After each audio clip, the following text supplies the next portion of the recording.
Welcome to the Soilcraft Regen Agronomy Podcast. At Soilcraft, our mission is to innovate and lead in the field of regenerative agronomy, forging a path that empowers farmers to produce food that nourishes and heals both the planet and its inhabitants.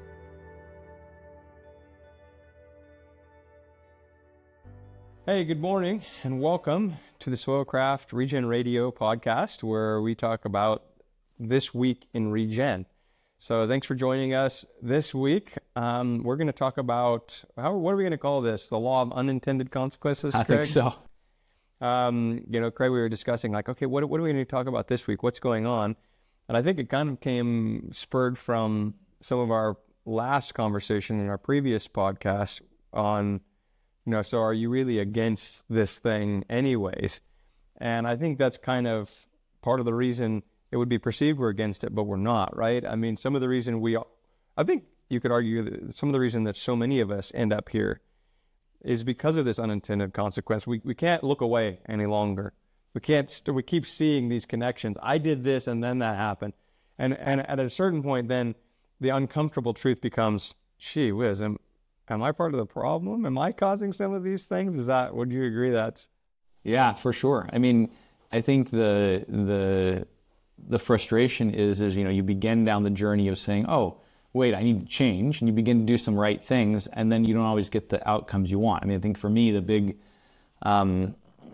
two moments that kind of stood out to me was one day I go out into the soybean field, and I walk out there, and my public enemy number one, amaranth is in my soybean field, and so I go out there, and some guys called me over and said, look at this amaranth, and we go over there, and I mean, it's totally colonized by semi-looper, just thrashing the thing down to a skeleton. And I said, well, that's interesting. These guys, they was being urged to go out and spray my field because these things were present, and they were present on the soybeans to some degree, but they were more present on the amaranth. And so I thought, well, that's interesting. I wonder why that is. And so I started thinking about what would cause that, because I've never seen that before.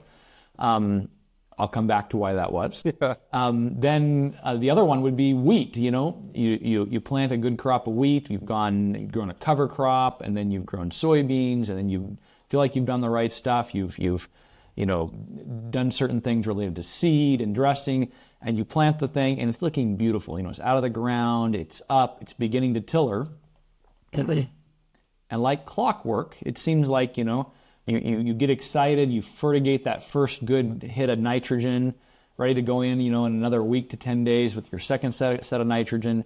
And what shows up?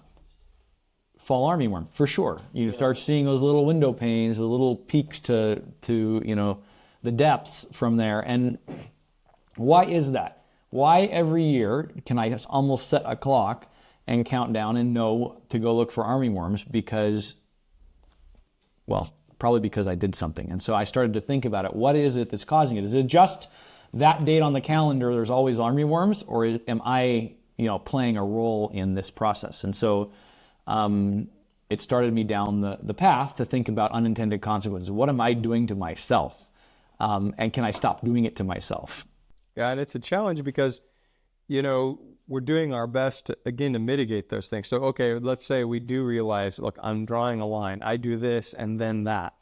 And so it costs me money to put on nitrogen, and I need it, but now it's costing me more money because now it's bringing a pest, and now I need to control the pest. And so, okay, what do we do? Oh, I know the answer. The solution is we put on soil vigor. We put on carbon with nitrogen, and the problem's sorted. And unfortunately, it's not completely sorted. It's mitigated. It's better. And so, okay, now we have less pressure, we're doing better, but we haven't completely fixed it. So, but then we have other strategies. Well, how do we deal with it? Oh, we know they're coming. So, okay, let's reduce this, and then let's apply BT, Bacillus thuringiensis, foliar, so that those fall armyworms are going to be lessening. But then how do we really get to I think the answer ultimately, eventually is, okay, yes, using carbon with nitrogen as we building our soil. So we see OM increasing. And I do believe when we reach, I think the magic threshold is 4%. We reach 4% OM and above, we will maybe reach this kumbaya, the frogs will be singing with the birds.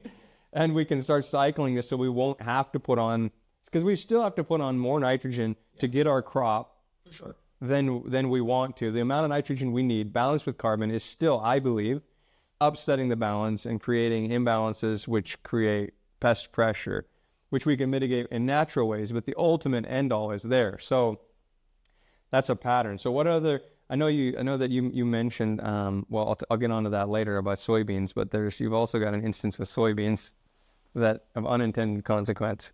Yeah. And so I think, just tying off the wheat one, I think that oftentimes our energy and excitement to put down nitrogen and see that wheat plant canopy and, close out the weeds and, get going after a, miserable season of growing soybeans, which most who grow wheat are happy to get rid of the soybeans at the end of the crop.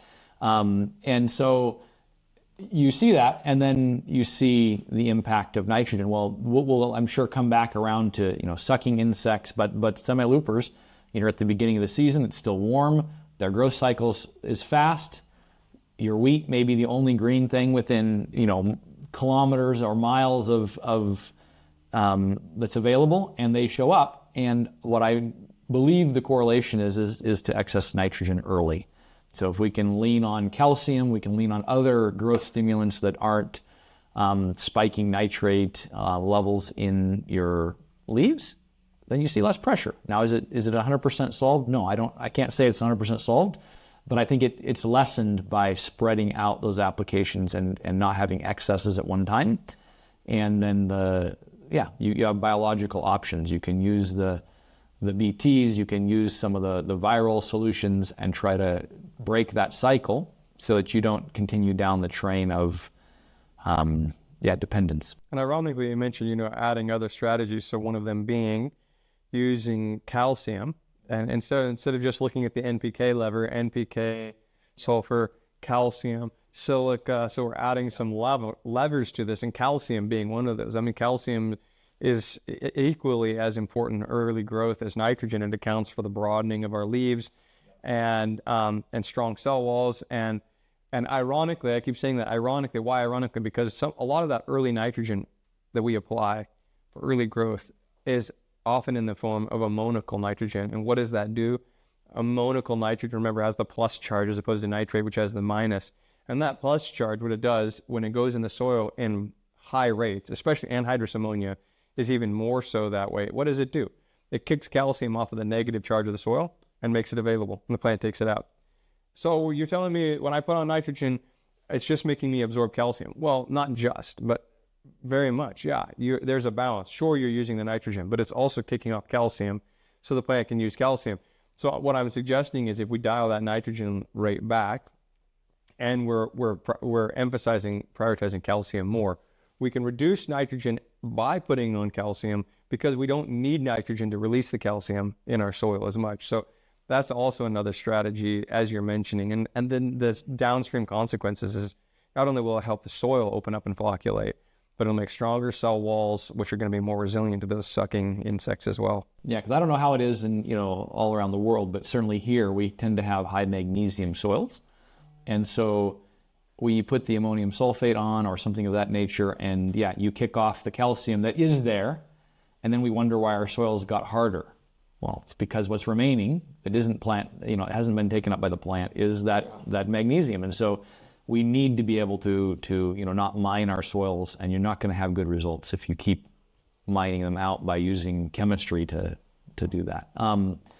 Maybe jumping over to the soybean one, back to why were the caterpillars in the soybeans. The research that I did, I went back, well, what did I just do? Well, I just had sprayed fuselid in the soybeans, and I was just curious, and I heard somebody talking about, how does it affect the mode of action on the plants and whatnot. And we always see it. You spray your crop that's doing nice. Soybeans is a classic. You spray them early, they're just growing like gangbusters, and you hit them with the herbicide, the selective herbicide that doesn't affect soybeans, and they sit there for 2 weeks, just creeping along. You're like, are these things still growing?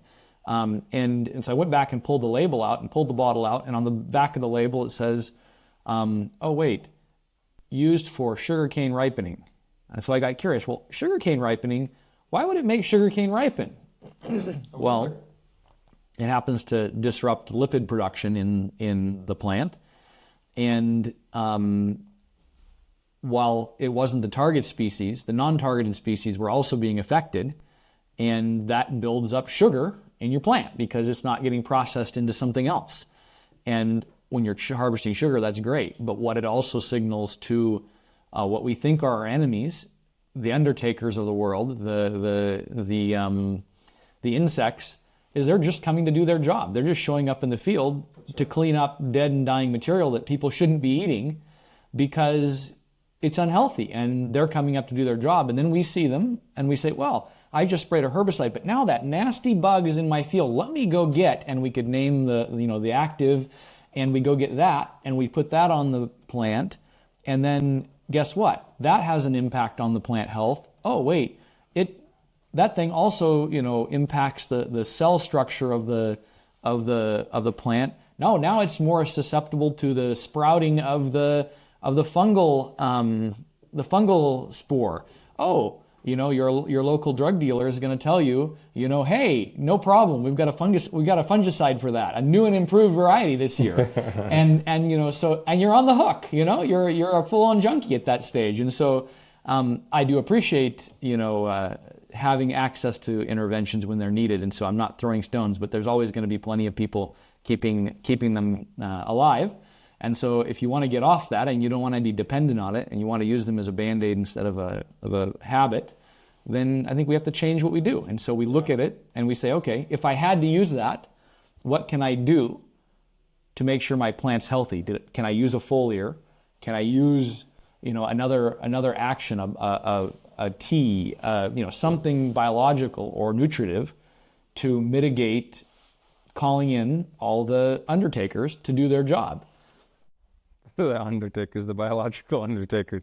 It's true. I mean, so along that same line of thinking would be, it's we're solving one problem, and then again the unintended consequences. So let's say we have fungal pressure in a crop, whether it's a mildew or a rust or something. So we're going to go apply a fungicide because the law of unintended consequences, because we put on so much nitrogen early to try and encourage excessive vegetative growth.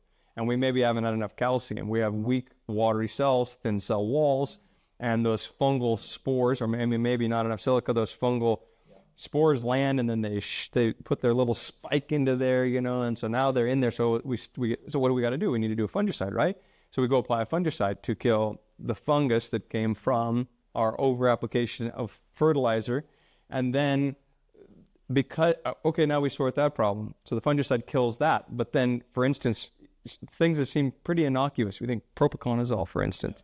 I mean, just cheap, easy, come on, no common harm on done. soybeans, yep. But propiconazole, tebuconazole, these triazoles, they interfere with sterile biosynthesis, but they also affect the nitrogen metabolism.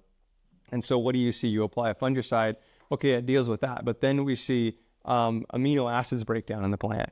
And as amino acids break down, they go from amino acids, which are complete proteins, down to peptides, to these small. And so actually we find sucking insects like aphids, they key in. And certain species, actually Tom Dykstra talks about that, they've been doing groundbreaking work on insect herbivory and aphids and mites, and they still haven't been able to release this yet. I'm waiting. I'm digging. Tom, this one's for you. I'm waiting for that information. And I know at some point we're going to realize that, but we're finding now that even literally certain species of aphids will key in on certain amino acids or certain free peptides. And so we see the breakdown of amino acids, and specifically often we see proline showing up. And that's a stress marker.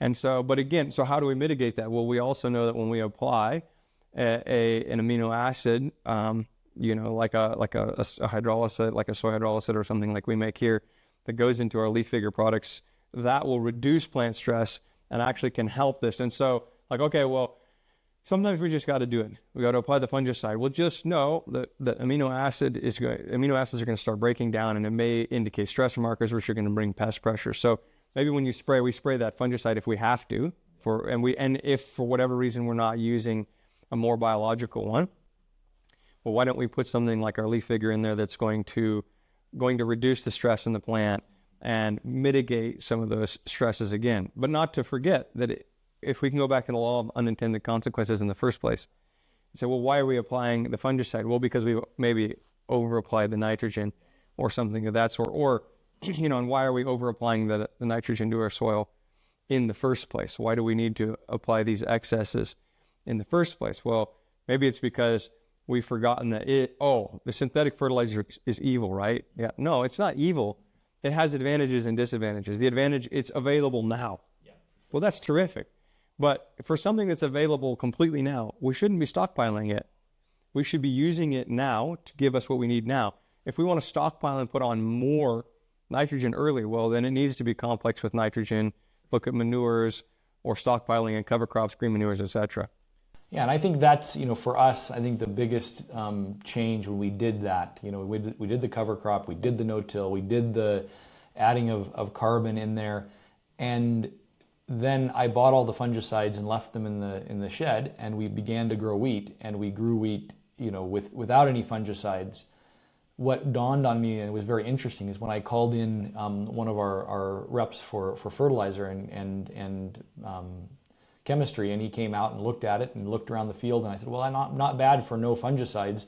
And he ran back into the field and began looking in the field and came out, and he shook his head and he says, in the 10 years I've been here on the field, this is the cleanest I've ever seen it in relation to septoria. Well, if you're a wheat farmer in Zambia, septoria is enemy number one on wheat in relation to fungal pressures, and that changed. Well, why did that change? Well, I would attribute it to diverse biology being applied regularly among the other systems that were changed to helping to balance out the presence in the leaf structure. We know that moves up from ground splashing up the plants, and if you can balance out those spheres of life, now the things that were your enemies are in balance. Their enemies are there too, and things work better. So I think that's good. I know we're not running out of time quickly, which we do easily. But I think we should also highlight, just look at what you do. I think let's maybe talk about MOP. Maybe it's one of the lowest hanging fruits for talking about unintended consequences and what we see in both the soil and in your plants. Yeah, MOP is, it's one of those classic, I think, something I learned from my dad and early on in farming is, what I call pay now or pay later. Like, okay, it's more affordable, so I'm saving money. Well, in the case of MOP, you're going to pay, and the interest that comes due on that is massive. You'll pay later.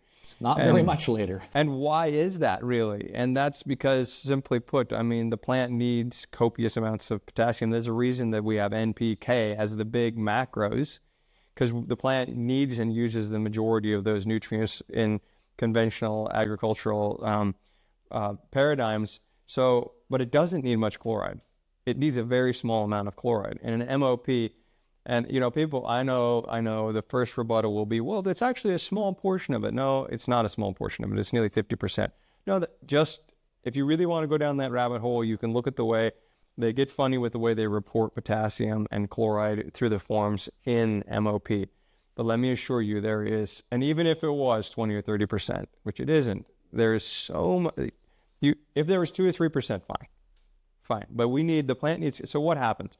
The plant uses the potassium in copious amounts, or it's a salt, so it can leach as well. Either way, the potassium is going to disappear. The chloride is most certainly not. The chloride is going to, but it's a negative charge. It'll go. No, the problem is it grabs onto calcium so readily in the soil. It's going to grab onto calcium, tie up your calcium, and create compaction. And actually, that's almost the best case scenario, because if it doesn't, and it is available in that soil, the plant takes it up. And what happens when plants are in excess in chloride? Well, they're immediately deficient in phosphorus, in selenium, in iodine, in all these supportive elements, in cobalt that are essential to the plant. And it causes some negative side effects, even visibly in the field, hey?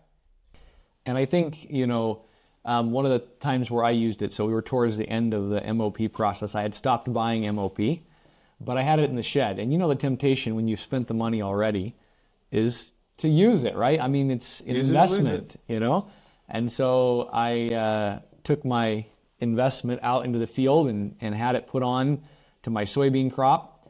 And within 3 days, the crop had that nice, blue-gray look. Ooh, yeah. Mm. And guess what happened? About 7 days after that, there were semi-loopers everywhere.